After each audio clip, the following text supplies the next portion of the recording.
The land owned by modern Brunei originated as a trading network called the Maritime Jade Road, which existed for 3,000 years between 2000 BC and 1000 AD.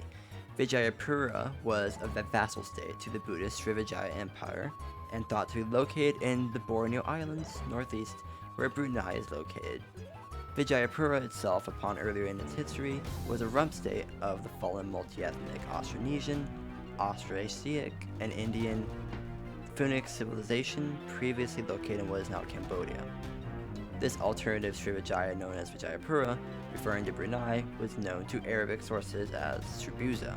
One of the earliest Chinese records of an independent kingdom in Borneo is the 977 AD letter to the Chinese emperor from the ruler of Boni, which some scholars believe to refer to Borneo, aka Brunei. The Bruneians regained their independence from Srivijaya due to the onset of Javanese-Sumatran War, which are the two main islands of modern-day Indonesia. In 1225, a Chinese official reported that Boni had 100 warships to protect its trade, and that there was great wealth in the kingdom. Marco Polo suggested in his memoirs that the Great Khan, or the ruler of the Mongol Empire, attempted and failed many times in invading Great Java, which was a European name for Bruneian-controlled Borneo.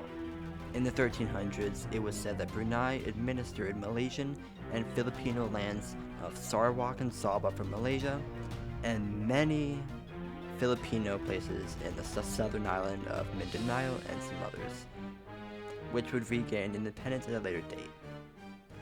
In 1369, Sulu, which was also formerly part of Majapahit, had successfully rebelled and then attacked Boni and had invaded the northeast coast of Borneo, and afterwards had looted the capital of its treasure in gold, including sacking 2 sacred pearls. A fleet from Majapahit succeeded in driving away the Sulus, but Boni was left weaker after the attack. A Chinese report from 1371 described Boni as poor and totally controlled by Majapahit. When the Chinese Admiral Zheng He visited the Brunei in the early 15th century, he founded a major trading port which included Chinese people who were actively trading with China. During the 15th century, Boni had succeeded from Majapahit and then converted to Islam, thus transforming into the independent Sultanate of Brunei. Brunei became a Hashemite state, which allowed the Arab Emir of Mecca to become her third sultan. As customary for close affiliation and alliances in Southeast Asia, the royal family of Luzon intermarried with the ruling houses of the Sultanate of Brunei. Intermarriage was a common strategy for Southeast Asian states to extend their influence.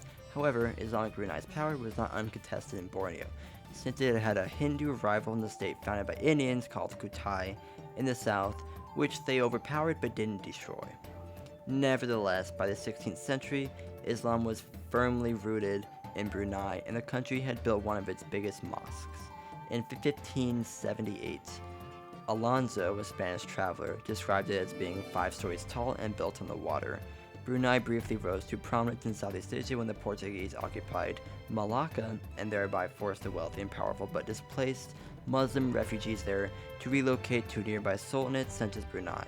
The Bruneian Sultan then intervened in a territorial conflict between Hindu Tondo and Muslim Manila in the Philippines by appointing the Bruneian descended Aceh of Manila as admiral of the Bruneian Navy in a rivalry against Tondo, and as the enforcer of Bruneian interests in the Philippines.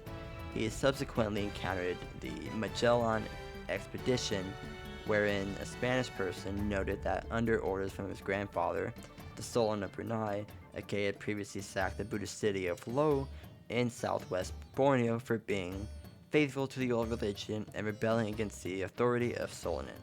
However, European influence gradually brought an end to Brunei's regional power as Brunei entered a period of decline, compounded by internal strife over royal succession. In the face of these invasions by European Christian powers, the Ottoman Caliphate aided the Southeast Asian sultanates by making Aceh in northwestern Sumatra a protectorate and extending expeditions to reinforce, train, and equip the local people. Turks were routinely migrating to Brunei, as evidenced by the complaints of a native Manilan who in his 1585 report say the Turks were coming to Sumatra, Borneo, and Ternate every year, including defeated veterans from the Battle of Lepanto. Spain declared war in 1578, planning to attack and capture the capital of Brunei. This was based in part on the assistance of two Brunei noblemen. The first one had traveled to Manila, then the center of the Spanish colony. Manila itself was captured from Brunei, Christianized, and made a territory of the Viceroyalty of New Spain, which was centered in Mexico City. The second one came to offer Brunei as a tributary to Spain for help to recover the throne usurped by his brother. The Spanish agreed that if they succeeded in conquering Brunei, he would be appointed as the Sultan. In March 1578, a fresh Spanish fleet had arrived from Mexico and settled at the Philippines. They were led by De Sante, acting as the general. He organized an expedition from Manila to Brunei, consisting of 400 Spaniards and Mexicans, 1,500 Filipino natives, and 300 Borneans. The campaign was one of many, which also included action in Mindanao and Sulu. The racial makeup of the Christian side was diverse, since it was usually made up of mestizos, mulattoes, and Amerindians, who had gathered and sent from Mexico, and were led by Spanish officers who had worked together with native Filipinos in military campaigns across Southeast Asia. The Muslim side was also equally racially diverse. In addition to the native Malay warriors, the Ottomans had repeatedly sent military expeditions to nearby Aceh. The expeditions were composed mainly of Turks, Egyptians, Swahilis, Somalis, Sinds, Gujaratis, and Malabars. These expeditionary forces had also spread to the nearby sultanates such as Brunei, and had taught new fighting tactics and techniques on how to forge cannons. Eventually, the Spanish captured the capital on April 16, 1578, with the help of some people. The Sultan and his brother were forced to flee to Marigang, then to Jerudong. In Jerudong, they made plans to chase the conquering army away from Brunei, suffering high fatalities due to a cholera or dysentery outbreak. The Spanish decided to abandon Brunei and return to Manila on June 26, 1578, after 72 days. The current leader died, which brought upon a new one. The new leader, along with his family and his associates, were soon implicated in the conspiracy of the Maharliks, an attempt by Filipinos to link up with the Brunei Sultanate and Japanese shogunate to expel the Spaniards from the Philippines. However, upon the Spanish suppression of the conspiracy, the Bruneian descended aristocracy of pre-colonial Manila were exiled to Guerrero, Mexico, which consequently later became a center of the Mexican War of Independence against Spain. After the Spanish, the British came along, and the British have intervened in the affairs of Brunei on several occasions. Britain attacked Brunei in July 1846 due to internal conflicts over who was the rightful sultan. In the 1880s, the decline of the Bruneian Empire continued. The Sultan granted land, now Sarawak, to James Brooke, who had helped him quell a rebellion and allowed him to establish the Raj of Sarawak. Over time, Brooke and his nephews, who succeeded him, leased or annexed more land. Brunei lost much of his territory to him, and his dynasty, known as the White Rajas, the Treaty of Protection, was negotiated by Sir Hugh Low and signed into effect on September 17, 1888. The treaty said that the Sultan could not cede or lease any territory to foreign powers without British consent. It provided Britain effective control over Brunei's external affairs, making it a British protected state, which continued until 1984. But when the Raj of Sarawak annexed Brunei's Pondoran district in 1890, the British did not take any action to stop it. They did not regard either Brunei or Sarawak as foreign, per the Treaty of Protection. In this final annexation by Sarawak left Brunei with its current small landmass and separated into two parts. British residents were introduced in Brunei under the Supplementary Protectorate Agreement in 1906. The residents were to advise the Sultan on all matters of administration. Over time, the resident assumed more executive control than the Sultan. The residential system ended in 1959, but soon Brunei would turn around a bit when oil was discovered in 1929 after many fruitless attempts. Oil production was increased considerably in the 1930s with the development of more oil fields. In 1940, oil production was at more than 6 million barrels. The British Malayan Petroleum Company, now Brunei Shell Petroleum Company, was formed on July 22, 1922. The first offshore well was drilled in 1957. Oil and natural gas had been the basis of Brunei's development and wealth since the late 20th century. The Japanese then invaded Brunei on December 16, 1941 during World War II, 8 days after their attack on Pearl Harbor on the United States Navy. They landed 10,000 troops on the Kawaguchi detachment from Cam Ranh Bay at Kuala Belait, which is now a province in Brunei. After 6 days fighting, they occupied the entire country. The only Allied troops in the area were the 2nd Battalion of the 15th Punjab Regiment based at Kuching, Sarawak. When the Japanese took control, they made an agreement with the Sultan over governing the country by expelling the British, and the Brunei administration was reorganized into 5 prefectures, which included British North Borneo, now Sabah. During the occupation, Japanese was taught in local schools and governmental officers were forced to learn Japanese, and many other things changed like the currency and more. From 1943, hyperinflation destroyed the currency's value, and at the end of the war, this currency was totally worthless. Allied attacks on shipping eventually caused trade to cease.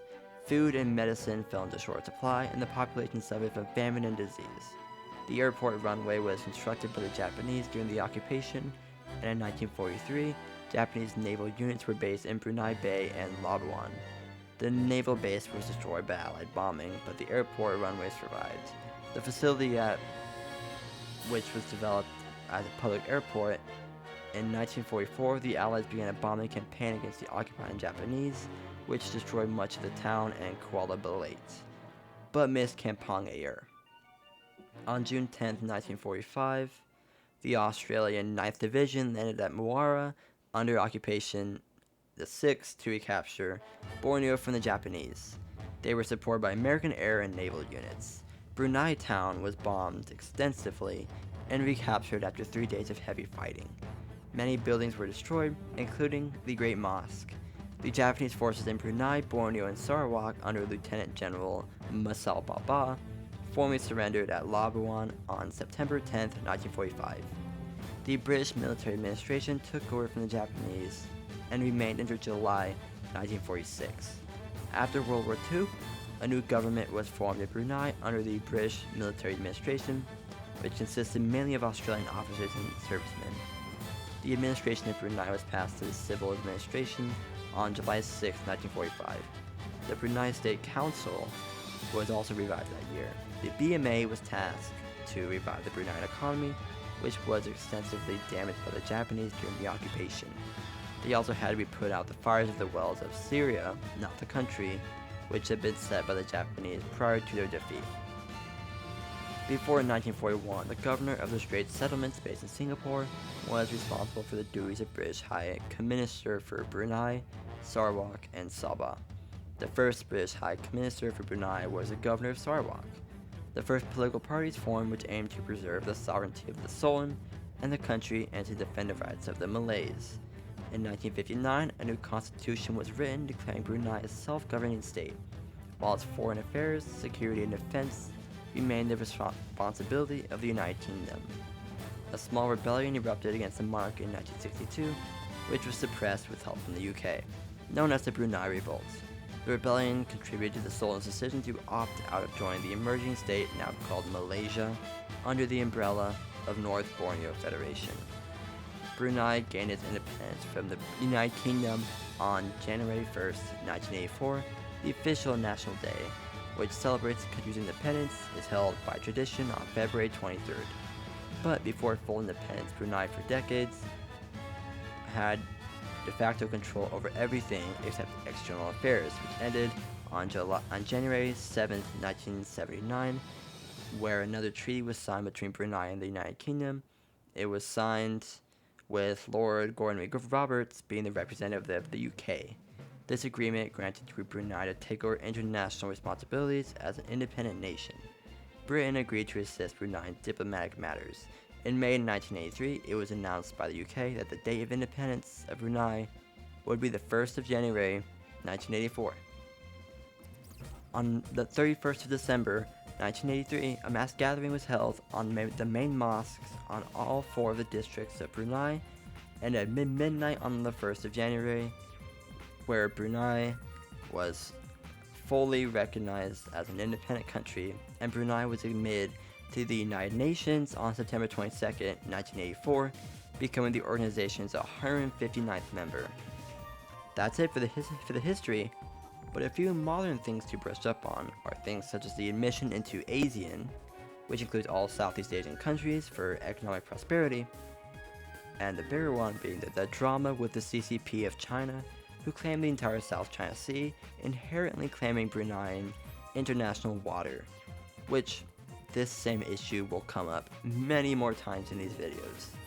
So I will mainly go up over that on the China video, which will not be too long. Now, for statistics. The Brunei area is just over 5,500 square kilometers. It only borders Malaysia. The population is around 408,000. The GDP is 15 billion, and the GDP per capita is 33,430 US dollars. That is it for the history of Brunei. See y'all later.